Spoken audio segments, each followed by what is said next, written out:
Alhamdulillahi rabbil alamin wa bihi nasta'inu ala umuri dunya waddin wassalatu wassalamu ala atamman ala akmalan ala sayyidil mursalin nabiyina Muhammad wa ala alihi wa ashabi ajmain. Amma ba'd, kama kawaida yetu kila Jumatatu huwa tukichukua kitabu cha Tuhfatul Mawdud bi Ahkamul Mawlud, tukichukua baadhi ya ahkam dinia, ahkam ambazo kwamba Muislamu anafaa ajipambe na ahkam kama hizi.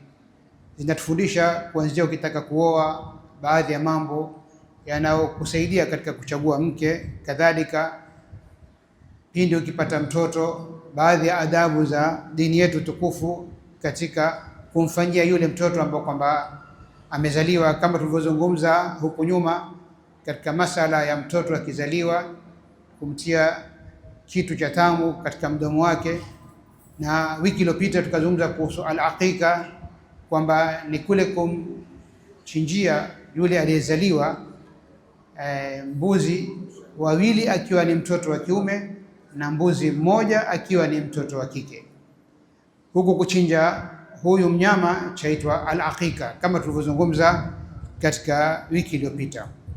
Suala linakuja hapa, mal hikma fi tafdhili dhakar ala al-untha fi adadi shiyah. Nini hikma kwamba mtoto wa kiume akizaliwa atatolewa wawili na mtoto wa kike akizaliwa utamchinja mbuzi mmoja au kondoo mmoja, mnyama mmoja? Jawabu, muallif wa kitabu asema shuri'a fil madhbuhi an dhakari an yakuna shatain idhharan li sharafi. Mtoto wa kiume ana sharaf zaidi. Kwa mfano hapa, je, kuna mtume wowote alioteremshwa mbinguni au aliyepewa risala akawa ni mwanamke? Hakuna. Mitume wote ni wanaume. Kadhalika masala yenye umuhimu mkubwa katika nchi, katika watu, ni jihad. Je, jihad ya kwenda kwenye vita ni wanaume zaidi au ni wanawake? Ni wanaume. Kwa hivyo ilipokuwa mambo makubwa ambao kwamba yanahifadhi miji na watu yamebebwa na wanaume, mwanamume akitaka kuoa mahari ni juu yake, mwanamume akioa nafaka ni juu yake. Kwa hiyo mwanamke pia akizaa mtoto jina linanasibishwa kwa baba. Kwa hivyo haya mambo yote inapokuwa mpata mtoto wa kiume kuna sharafu, ndio tukaambiwa walaysa dhakaru kal untha, sawa na mwanamke, ingawa wanawake ni ndugu zetu, wanawake kadhalika wataingia peponi kama tunavyoambiwa walmu'minuna walmu'minat. Lakini katika vyeo au katika sharaf, ukipata mtoto wa kiume kuna sharafu yake. Wa inaba li mahali alladhi faddalahu Allah, yani ndio sehemu ambapo Mwenyezi Mungu amewafadhilisha. Wote ni waja wake, lakini mtoto wa kiume amefadhilishwa. Sasa tunapokuja tunaingia mpaka katika mirathi. Katika mirathi, kwa mfano mimi nina watoto watatu wa kiume na watatu wa kike. Inapokuja nina laki tisia za kurithiwa na hawa watoto, itakuwa mtoto wa kiume huyu atapata 200,000, 200,000, 200,000. Mtoto wa kike atapata 100,000, 100,000, 100,000. Kwa hivyo zile laki tisia zitagawanywa, kila mtoto wa kike atapata sawa sawa na mtoto wa kike, na kila mtoto wa kiume atapata sawa sawa na mtoto wa kiume, lakini watoto wa kiume watapata sehemu mbili, mtoto wa kike watapata sehemu moja. Ndio katika tafdhili, kufadhilisha watoto wa kiume kushinda wanawake. Hata katika mirathi watoto wa kiume watarithi zaidi. Jambo la pili, wadia. Dia, kwa mfano mtu hapa kwetu si sana mambo kama haya katika sheria ya dini yetu tukufu. Mtu mfano apeleka gari, mara amemgonga mtu, amekufa. Sasa yule aliyekufa watu wake wataomba dia, lazima wapatiwe dia ila wasamehe kwa yule ambao kwamba ameua. Hii inaitwa dia. Sasa ile dia ambao kwamba kwa mfano Arabuni, ukiua mtu utaambiwa ni ngamia 100, na akiwa ni mwanamke ngamia 50.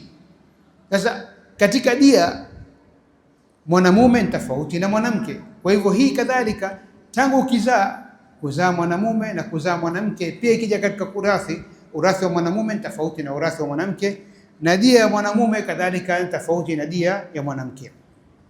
Wa shahada, ile mfano mtu akiozeshwa kuna la nikaha illa biwali wa shahidai adl. Hakuna nikaha inakamilika katika yale masharti ya kisasa ambako patikane wali babake, babu yake, ndugu yake wa kiume, mwanawe. Inafuata kwa cheo, baba ndiye wa kwanza, kwa sababu baba au ndugu au ami atachunga maslaha ya yule binti yao akiwataka kuolewa. Sasa nikaha haikamiliki mpaka nikaha wali yapatikane, kisha na mashahidi. Ndio utakuta kadhi akiozesha ataka mashahidi. Sasa pahali pa mashahidi wanaume wakiwa hakuna, wako wanawake, sehemu ya wanawake wawili kwa mwanamume mmoja, wanawake wawili kwa mwanamume mmoja. Kwa hiyo utakuta walaysa dhakaru kal untha. Na ndio mpaka katika al-aqiqa mtoto wa kiume hakika yake tofauti na mtoto wa kike. Ni katika hikma twaweza tukapata kujua hikma yake na twaweza tusipate kujua katika hikma yake, lakini Mwenyezi Mungu wote ni waja wake, na mwanamume amhitaji mwanamke katika maisha na mwanamke anamhitaji mwanamume katika maisha. Wote wanakamilishana ili ile risala ya wao ni khalifa katika ardhi iweze kukamilika. Mwanamume atajikuta hajakamilika kama hajapata mwanamke, na mwanamke akikuta ameolewa ana mume naye atakuta na yeye amekamilika, hata kama yeye atakuwa ni mke wa pili au ni watatu au ni wanne, lakini atahisi nimeolewa, naweza kuwa mama. Hikma yake dini yetu tukufu, utakuta kwamba mwanamume aweza kuwa baba hapa, baba pale, lakini mwanamke hawezi kuwa ni mama wa waume wanne au watatu au wawili. Ni hikma yake Mwenyezi Mungu Subhanahu wa Ta'ala. Hii hakika ni sunna, ni nasika mashrua bisabab tajaddud an-ni'ma ala alwalidain. Nabii Ibrahim alayhi salam aliamrishwa kumchinja mwanawe Nabii Ismail, na ile yote ilikuwa ni mtihani kuonesha istislami yake, kusarenda kwake, kukubali kwake. Wala tamutunna illa wa antum muslimun. Amekubali mpaka kumchinja mwanawe, na mwanawe alikuwa mpata malezi mazuri, akamwambia if'al ma tu'mar, fanya ulioamrishwa na Mwenyezi Mungu, mimi nitakuwa mwenye kusubiri. Hii ni sisi tutafundishwa daraja ya kumwabudu Mwenyezi Mungu na kukubali qadaan wa qadara. Sasa hapa ukipata mtoto na una uwezo unamfanyia hakika. Ukipata mwingine usiseme nilifanya kwa yule ushamtosheleza.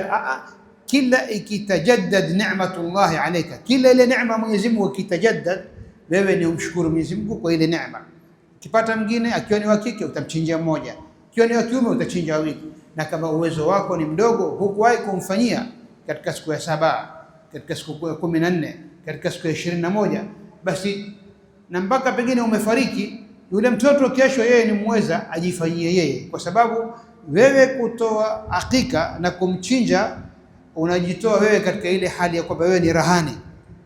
Kama nilivyozungumza katika wiki iliyopita, wewe mwanadamu ukipata neema ya mtoto, ukiwa hujafanya hakika kumfanyia yule mtoto, basi bado huja iondoa ile commitment, ile dhamana, imebaki ni rahani mpaka ufanye. Na kama hukuweza kufanya wewe, ule mtoto kesho amekuwa mkubwa, amefahamu kwamba hakufanyiwa, basi yeye ni afanye, kwa sababu ni murtahan bado mpaka yeye akamilike ile jambo. Na kuna siri kubwa ndani yake, kuna neema nyingi sisi hatuwezi kuzilipa mpaka turudi kwa Mwenyezi Mungu kama alivyotuamrisha. Katika hakika ni qurban, kwa ile kuchinja wewe unajikaribisha kwa Mwenyezi Mungu, na shukran, unamshukuru Mwenyezi Mungu Subhanahu wa Ta'ala, wal fida, kujitolea kwa sababu Mwenyezi Mungu Subhanahu wa Ta'ala, wa sadaqa, na unatoa sadaka, na ni mambo tuamrishwa na Mwenyezi Mungu, wa it'amu ta'am, na kulisha chakula, inda hawadithi surur al'azam, katika kutokea mambo makubwa. Utakuta mtu akifurahi, kuna ndoa, utakuta kuna alwalima, ulishe watu chakula, kwa sababu ile kulisha watu chakula ni katika neema. Na Mwenyezi Mungu ataka kuona athari ya neema yake kwako wewe. Mfano, Mungu amekupa uwezo, usijinyime, ataka ile neema ya Mwenyezi Mungu kwa amekupa uioneshe kwa ulimi, kwa vitendo, kwa kumshukuru Mwenyezi Mungu na kwa kujikaribisha kwake yeye kwa hii neema aliyokupatia. Nikimalizia, hal al-afdal fi al-aqiqa at-tabkh au ikhraj lahmiha nayyan? Je, ni bora kwako wewe katika kufanya ile hakika uitoe nyama uigawanye na wewe ule sehemu yake, au bora ni kuipika? Tusikize anavyotuambia Imam Ahmad bin Hanbal rahimahullah. Dhahaba Imam Ahmad rahimahullah ila anna tabkhaha afdal, amekwenda huyu imamu wetu Imam Ahmad bin Hanbal kwamba kupika, umchinje kisha utoe sehemu ya kutumia wewe na utoe sehemu hii ndio nataka kulisha watu na kuitoa, kisha urudi upike. Liannahu idha tabakhaha faqad kafa almasakin waljiran mu'nat at-tabkh, itakapokuwa wewe ukachinja kisha ukaandaa kwa mfano mchele ukawapikia kisha ukawaalika wao wakaja wakala, au ukawachilia kwenye chombo parseli ukaenda kuwapelekea, umewapunguzia wao ile taabu au ile gharama ya kule kupika. Wa huwa ziyada fi al-ihsan, huku ni kuzidisha ile ihsan. Al-ihsan ni kitu muhimu sana, kutendeana wema na kufanya kwa kujikaribisha kwa Mwenyezi Mungu. Ule wema ni jambo muhimu sana. Kwa hiyo Mwenyezi Mungu atuamrisha wa ahsinu inna Allah yuhibbul muhsinin, fanyeni ihsan.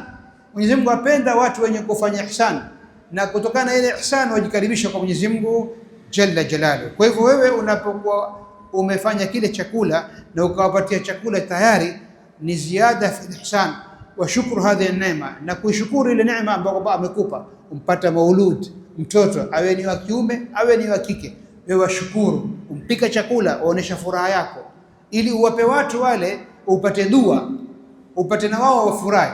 Kadhalika wayatamatta lijiran wal aulad wal masakin, majirani kadhalika na fuqara na kwa kupata kile chakula. Fa inna man ahda lahu lahmun matbugh muhayya lil akli mutayyib, yani mtu akipata chakula kiko tayari, ushapunguziwa wewe gharama. Wengine hali zao ni mzito, lakini ukampa mtu parseli tayari chakula, au ukamwalika nyumbani, ukawa ni ile nafasi yako ya kufanya walima, umetayarisha chakula, ni neema kubwa. Fa kaanna far'uhu wa sururuhu bihi atamma min far'i bilahmin, ile furaha na ile neema imekamilika utakapokuwa wewe umewapikia. Kwa hivyo hapa ilikuwa ni je, kumpatia nyama ni bora au kupika ni bora? Ikiwa unao alia na logistic na uwezo wa kupika, basi bora zaidi ni kupika. Lakini kama kidogo kuna uzito na hutaki mazito, ukishakuchinja na ile damu pale ushasafisha na hutaki mazito mengine ya kupika, basi uwezo kaitoa, na yote itakuwa umefanya ni lengo la kujikaribisha kwa Mwenyezi Mungu. Maashar hadirin, dini yetu ni dini tukufu, ni dini ya ihsan, ni dini ambayo kwamba inaenda na fitra ya mwanadamu. Kwa hivyo ni sisi kukumbushana katika khairi kama hizi, na tujaribu, mwenye uwezo akiwa hajafanya afanye, na akiwa leo atapata neema kama hii ya watoto, basi asikose kufanya. Ni moja katika njia ya kujikaribisha kwa Mwenyezi Mungu kwa hii neema. Kwa Mwenyezi Mungu atujalie alladhina yastami'una alqawla fayattabi'una ahsana. Wassalamu alaykum wa rahmatullahi wa barakatuh wa jazakumullahu khair wa shukran.